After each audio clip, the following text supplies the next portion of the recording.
Morning, everyone. Good morning, Rabbi. We are learning Mishnah Erevin, Perek Zayin, Chapter 7, Mishnah Vav, Mishnah 6. Okay. Should be a schus for Shalema for Avram Aryeh ben Yenta Malka.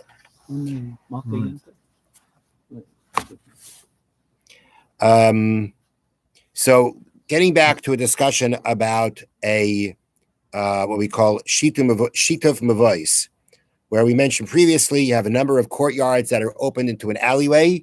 You want to be able to transfer from the alleyway to the courtyard, from the courtyard to the alleyway. You have to make a shituf. You have to make everybody come together, which we learned many times means the same way, similar to an Erev Chatzeris, where you have to, all the members of the courtyard have to contribute food, and the food is put into one house in one of the courtyards. And then once everybody contributes everybody has a part of that food, that now combines everything into one domain to be able to say that you can carry from the courtyards to the alleyway and the alleyway to the courtyard. Now, what we're about to learn, or a number of Mishnais we're about to learn, the exact example is talking about the sheet of Mavais, when you come together to be able to carry in the alleyway from the courtyard to the alleyway, the sheet of Mavais. But what we're going to say could apply to an Erev Chatzeris also. Now, the Mishnah begins, Keitzad Mishtat Mavoy. How do we come together? How do people come together when it comes to how do they come together for the shituf for the alley? Now, we already know the answer should be, well, everybody's going to contribute food. But the point of the Mishnah here is really to say, what's the practical way of doing it? Because if you're talking about, you're trying to make a shituf for an alley, you've got a number of chatzeros open to the alley. That's a lot of people have to contribute. What's a practical way, other than walking over to everybody and having to get a little bit of food? What's a practical way of taking care of this? You can place a barrel meaning a barrel of any food. It doesn't have to be bread, any food. And we're going to learn further on, what's the amount of food per person has to be in this barrel to say that everybody has a portion of the food in the barrel. But maniach as a chaves v'omer, he places a barrel and says, "Harezai l'chol bnei hamavai." This barrel is for everyone who uses this alley. Somehow he's going to be able to say, he's going to take his own barrel, and he's going to say, everyone can have a portion in this barrel. And once everyone has a portion, everybody who uses this alleyway, and once everybody in this alleyway has a portion in the barrel, they have a portion of the food. That means their food is here in the shituf, and now the shituf works. Okay, how does that work? How do you all of a sudden now make it that you take this barrel and you say, okay, everybody has a portion in it? It's magic. You just declare everybody has a portion in it. It works that way. That's not how things work. You have to do a kinyan. You have to do what's called, you have to do an act of acquisition to be able to transfer the ownership from the person who owns it now to the other person who wants to acquire it. Anytime you want to purchase something from someone, you got to do that. You got to make a kinyan. You got to make a legal transfer of ownership from the first owner to the new owner. So there has to be a way by which, when I say that everybody has a portion in this barrel, there has to be a way that I can transfer my ownership to all the people in the alleyway. How do you do that? The mechanism, right? So the answer is that what you need is a person, meaning not you yourself, but you need someone else to come and actually make that acquisition for everyone. I can make an acquisition for you. I can be your agent. You can make an acquisition for yourself. You can appoint me to make the acquisition for you.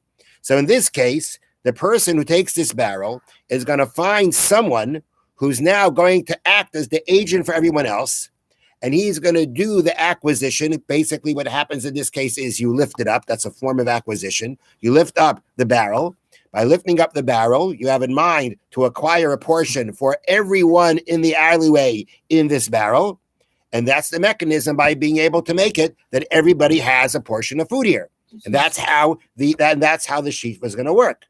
Now, you can't be that person. You can't be the one to say, this is my barrel, and say, okay, I am acquiring this barrel for everyone, because you're the owner. So as the owner, you can't make the act of acquisition. Another person can do the act of transferring from your ownership to the new ownership, but you can't just do that yourself. You can't do that yourself. How are you going to do that? You're the owner. So what are you doing? You're acquiring it for others. You own it already. You can't acquire it for others. So therefore, you have to have someone who doesn't own it, who has the ability to make the acquisition, to make the transfer. And when he makes the transfer, he does it for himself and he does it for other people too. And that's going to be the way that it's going to work. Now, the Mishna is about to say that who are going to give us some examples of people that actually can do it. Umezaker lohen, and you now, again, give them ownership. Al yedei b'nai ubitei hagadolim. You could do it through your son or daughter who are adults. Your adult son and daughter. You can do that. Or through his Jewish manservant or maidservant. And through your wife. These people of your household, they're part of your household, but they can still do the transaction for others.